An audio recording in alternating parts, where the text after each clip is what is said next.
Hello, welcome to the second lecture about Hannah Arendt's Eichmann in Jerusalem. Today, we'll be covering in greater depth the first chapter of Eichmann in Jerusalem, a report on the banality of evil by Hannah Arendt. The outline lecture, I will start by going over the subtitle. Then I will provide a chapter 1 synopsis, and finally I will discuss Arendt's literary technique. And then I'll end with a couple of questions for you to post on the forum. So, a report on the banality of evil. We have to do quite a bit of work to unpack this statement. Let's start with A. This is an indefinite pronoun as opposed to the being a definite pronoun, and A indicates there can be any number of reports of which this is one. So the topic is banality of evil. The medium of reporting it is a report. So a report is a factual telling, but you'll remember my discussion last week of Arendt being a writer of cultural reportage. That means there's a personality behind it. Banal, as an adjective, means common, ordinary, or petty. Banality, as a noun, indicates commonness, ordinariness, or pettiness. So together, this is not capital E, evil, rather it's lowercase evil.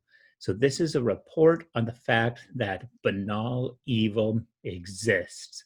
This is quite different from many of the texts that we have encountered over the past year. If you'll recall, with the Epic of Gilgamesh, the reason for the creation of Enkidu was because Gilgamesh himself had been performing great evils. Other texts that we covered were the idea of the wickedness of betrayal in the Aeneid. So for instance, thinking about Sinon actually might be very productive in terms of the bureaucrat performing evil. So the act of evil in that case would be the destruction of Troy. Other instances, of course, we have Dante condemning any number of people for their various levels of evil doing, but you might hold the final betrayers in the last circle to be capable of a big E evil, as opposed to some almost like Paolo and Francesca, or even Odysseus, being people who, like the evilness of their actions is hard to judge. Thinking about Macbeth, Macbeth is very clearly an example of, actually maybe it's not clear. How evil is Macbeth? How evil are people versus how evil are their actions? This is something that Arendt is really going to wrestle with in this book. A quick synopsis of chapter 1. In this chapter, Arendt is giving us the sides of the trial. She's setting up who's on whose side, what are the stakes, what does it look like. A little bit of a deeper understanding of this chapter is Arendt is trying to explain why this trial is happening, especially why it's happening in 1962, so many years after the end of World War II.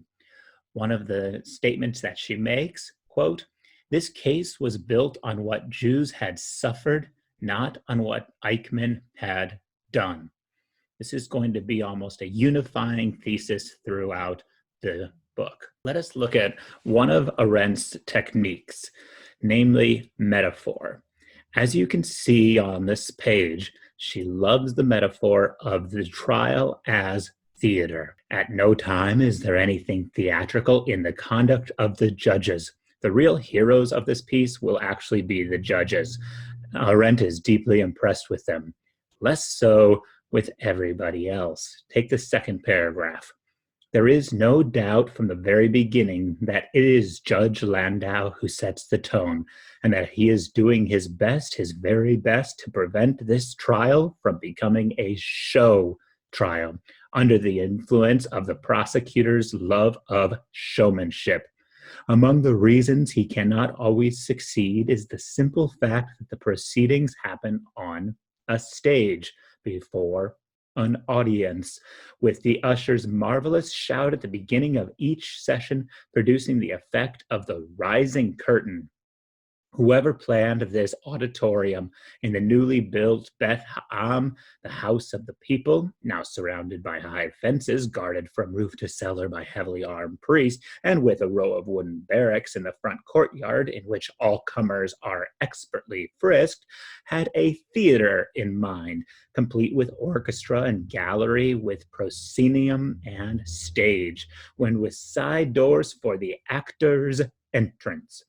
Clearly, this courtroom is not a bad place for the show trial David Ben-Gurion, Prime Minister of Israel, had in mind when he decided to have Eichmann kidnapped in Argentina and brought to the District Court of Jerusalem to stand trial for his role in the final solution of the Jewish question. And Ben-Gurion, rightly called the architect of the state, remains the invisible stage manager of the proceedings. And again, a few pages later, it was precisely the play aspect of the trial that collapsed under the weight of the hair-raising atrocities. A trial resembles a play in that both begin and end with the doer, not the victim. A show trial needs, even more urgently than an ordinary trial, a limited and well-defined outline of what was done and how it was done. In the center of a trial can only be the one who did.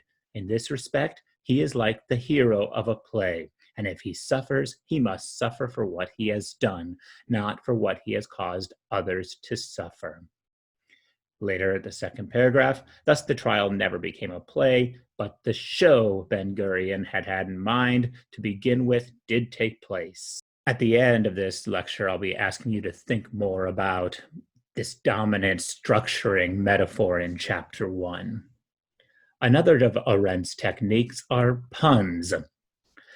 There is little hope that things will change now, even though the Adenauer administration has been forced to weed out of the judiciary more than 140 judges and prosecutors, along with many police officers with more than ordinarily compromising pasts, and to dismiss Wolfgang Immerwahr Fraenkel, the chief prosecutor of the Federal Supreme Court, because his middle name notwithstanding, he had been less than candid when asked about his Nazi past. Arendt makes a joke about the middle name Immerwahr, which means always truth. And so then she says, well, this fellow had been less than candid, right? Less than truthful about his Nazi past. So just one of the things that is almost automatic for Arendt as she works on these multiple languages and multiple levels of putting together this report. Another method of Arendt's is sarcasm. Still, one such case was brought to the attention of the court, that of Dr. Hans Globke, one of Adenauer's closest advisors, who more than 25 years ago was co-author of an infamous commentary on the Nuremberg laws and, somewhat later, author of the brilliant idea of compelling all German Jews to take Israel or Sarah as a middle name. Arendt does not think this was a brilliant idea. However, if you're reading through quickly, you might not catch that. Finally, she'll throw in technical philosophical vocabulary as in this quite dense sentence. It was realpolitik without Machiavellian overtones. So this means essentially it was practical politics, not moral politics, for instance. The reason you're making choices is for practical reasons, without advanced political intrigue. The idea of doing something for a Machiavellian reason means that you're doing it kind of for a personal reason and you're manipulating things. So essentially what she seems to be saying is it was not sophisticated manipulation. Everything is just on the surface. So a couple things to think further about. And you can post about one of these up on the forum. The trial as show is nothing new. Shakespeare's The Merchant of Venice, Judge Judy, the televised O.J. Simpson trial, and a number of procedural dramas. Why do you think trials work so well as entertainment? Is this perhaps a critique of the way in which we conduct justice? The second question, what do you think the tone is of Arendt's writing? By using these various literary techniques, such as metaphor, sarcasm, and puns, is she masking anger or frustration, joy or pleasure, something else? What's the tone when she's using all of these different techniques? All right, next week we'll be back with chapter 2.